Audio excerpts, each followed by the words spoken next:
Bismillahirrahmanirrahim. Assalamualaikum warahmatullahi wabarakatuh. Jumpa lagi dengan saya Andri Mukti. Saya calon guru penggerak angkatan 10 dari Kabupaten Brebes dari instansi SD Negeri Banjarnegara 04. Pada kesempatan kali ini saya akan mewawancari dua kepala sekolah tentang pengambilan keputusan berbasis kebajikan atau dilema etika. Selamat menyaksikan. Bismillahirrahmanirrahim. Assalamualaikum warahmatullahi wabarakatuh. Waalaikumsalam warahmatullahi wabarakatuh. Perkenalkan, nama saya Andri Mukti. Saya calon guru penggerak angkatan 10 dari Kabupaten Brebes dari instansi SD Negeri Banjarnegara 04. Kali ini saya akan mewawancarai Bapak Kepala Sekolah Imam Wahyudi SPDMM. Beliau merupakan kepala sekolah dari SD Negeri Banjarnegara 04, yaitu kepala sekolah saya sendiri. Selamat pagi, Pak. Selamat pagi. Mohon maaf mengganggu waktu sebentar, Pak. Monggo. Kebetulan saya ada tugas mengenai wawancara pemimpin sekolah, Pak, tentang pengambilan keputusan yang berkaitan dengan dilema etika, Pak. Langsung saja, Pak. Selama ini bagaimana Pak Imam dapat mengidentifikasi, Pak, kasus-kasus yang merupakan sebuah dilema etika ataupun bujukan moral, Pak? Yang saya lakukan untuk mengidentifikasi masalah, Pak, mengumpulkan informasi dulu. Kalau memang itu sudah valid, saya berikan. Dipisah-pisah dulu mana yang lebih utama, itu yang akan saya jalankan dulu. Yang lebih utama, Pak, ya? Lebih utama. Dijalankan prioritas, kalau prioritas. Selama ini bagaimana Pak Imam menjalankan pengambilan keputusan di sekolah ini, terutama untuk kasus-kasus yang mengandung dua kepentingan, Pak, kepentingan yang sama-sama benar, atau tadi yang disebut dengan dilema etika, Pak? Pengambilan itu biasanya saya yang jalankan, melibatkan lingkungan sekolah, melibatkan komite, melibatkan guru-guru. Yang diutamakan itu guru-guru, Pak, karena bagaimanapun sumber informasi yang saya percaya untuk kebaikan adalah terutama guru-guru.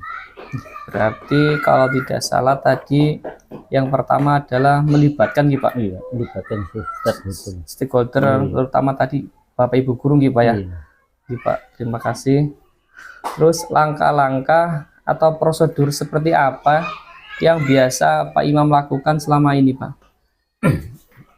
Untuk mengatasi masalah biasanya saya lakukan mengidentifikasi masalah, kemudian memberikan atau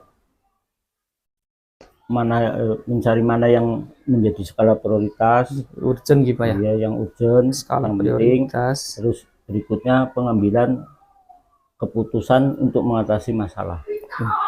Berarti tadi diidentifikasi, terus dicari skala prioritas, terus pengambilan keputusan, Pak.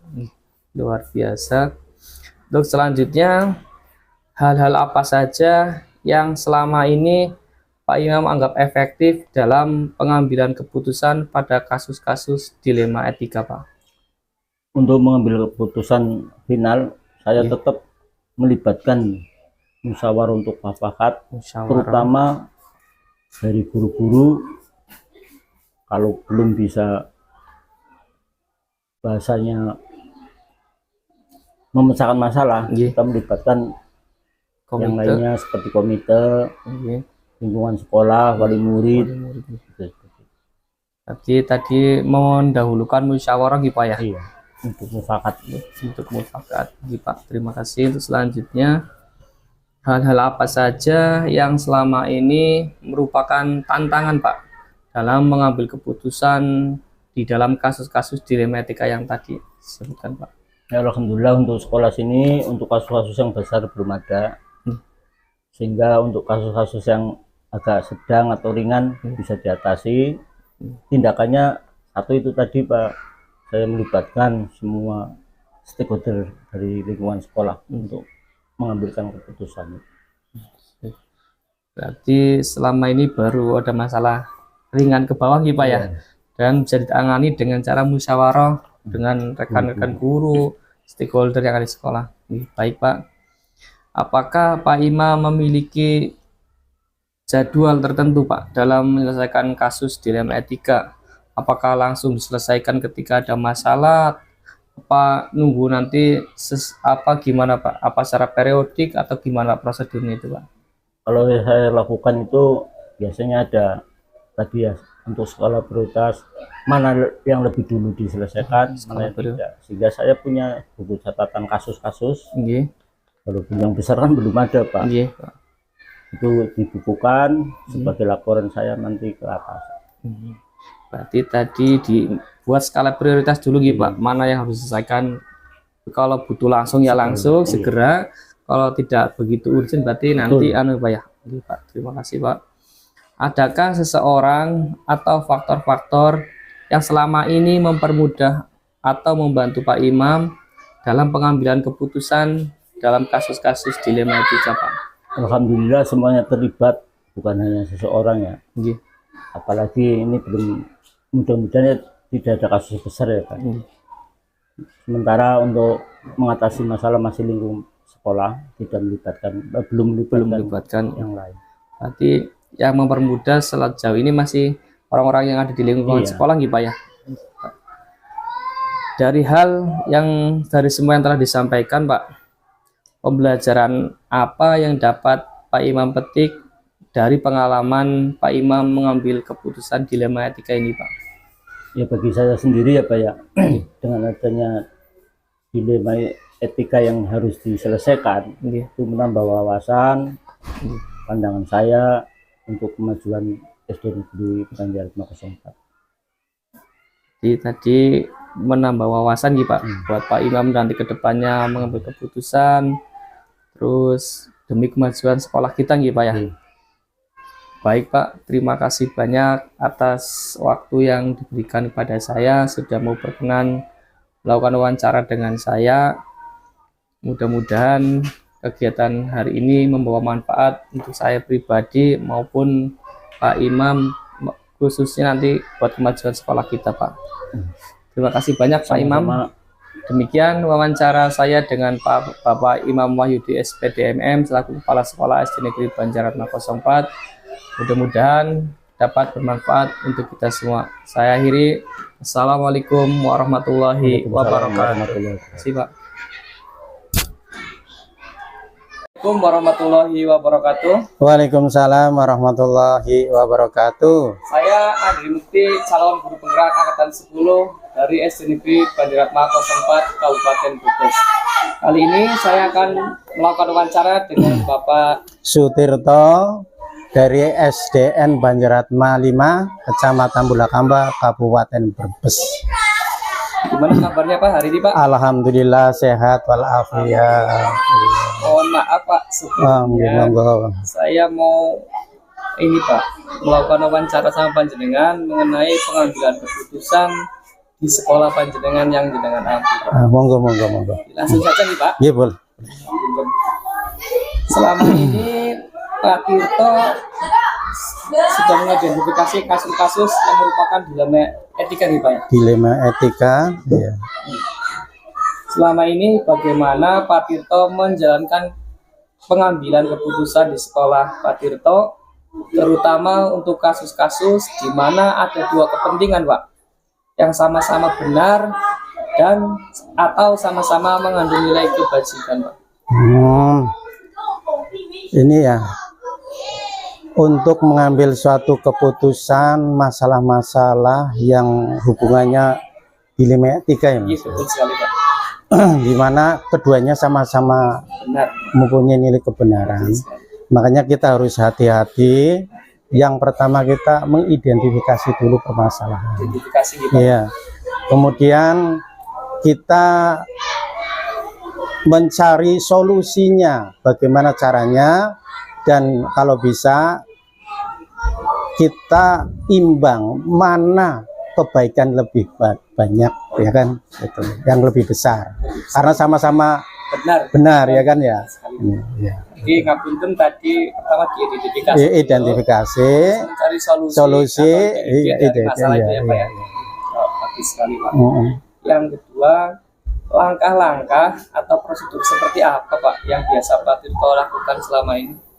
Kalau langkah-langkah ya sebenarnya tadi sudah dikatakan, yang pertama adalah mengidentifikasi dulu. Karena langkah-langkahnya itu identifikasi apakah masuk dalam ranah dilema etika, apa kasus bujukan moral ya, itu. Kemudian kita mengklarifikasi ya kedua pihak dulu. Jadi kita mana yang benar dan bobotnya, kalau benar semuanya mana yang paling benar. Nah, itu ya. Okay. Selanjutnya, hal-hal apa saja yang selama ini Pak Tirto anggap paling efektif Pak dalam pengambilan keputusan kasus-kasus dilema etika tadi? Nah, kalau menurut saya mengutamakan musyawarah atau sharing. Iya, sharing, mengutamakan ya musyawarah dan sharing. Itu. Pada ini Pak, iya, pada bawahannya kalau misalnya memang belum ada suatu solusi yang memuaskan, kita menarik kali lebih tinggi lagi atau melalui kedinasan seperti pengawas atau korwil dan sebagainya. Gitu. Jadi mengutamakan musyawarah bersama masyarakat sekolah. Iya, sekolah, kemudian mungkin komite atau mungkin juga dengan pengawas, ya kan? Gitu. Iya.